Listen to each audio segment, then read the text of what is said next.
You know, I'm at something of a loss at the moment. Whenever I finish one of my animations, I always have a problem starting another one, because they take so much time and effort to do, with the result that getting started on one of them is like planning a trek across the Sahara. In truth, I have a number of large-scale projects lined up, each of which will require a mountain of effort. We all know what it's like, so many things to do that we just can't face doing any of them. And then an idea popped into my head. Some time ago, the Britisher, a YouTuber whose content I watch avidly, recited Kipling's poem If in one of his videos. Link below. Well, if he can do it, I can do it. And they do say that imitation is the sincerest form of flattery. Given my situation, one poem does suggest itself.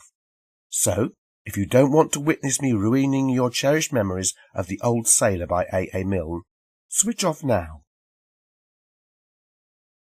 There was once an old sailor my grandfather knew, who had so many things which he wanted to do, that whenever he thought it was time to begin, he couldn't because of the state he was in.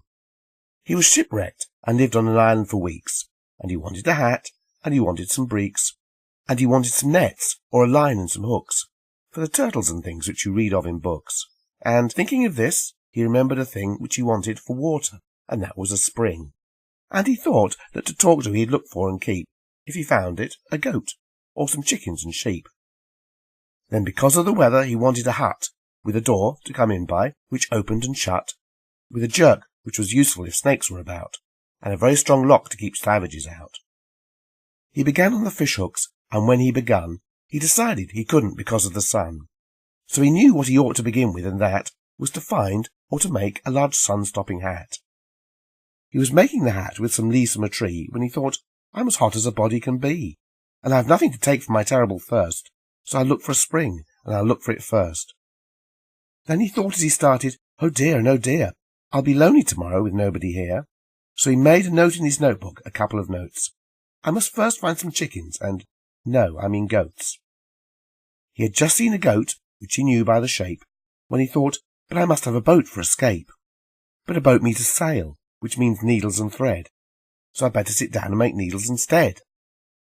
He began on a needle, but thought as he worked that if this was an island where savages lurked, sitting safe in his hut, he'd have nothing to fear, whereas now they might suddenly breathe in his ear.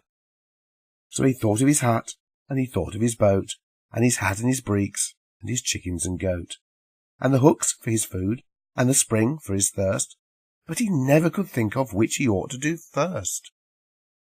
And so in the end he did nothing at all, but basked on the shingle wrapped up in a shawl. And I think it was dreadful the way he behaved. He did nothing but bask until he was saved.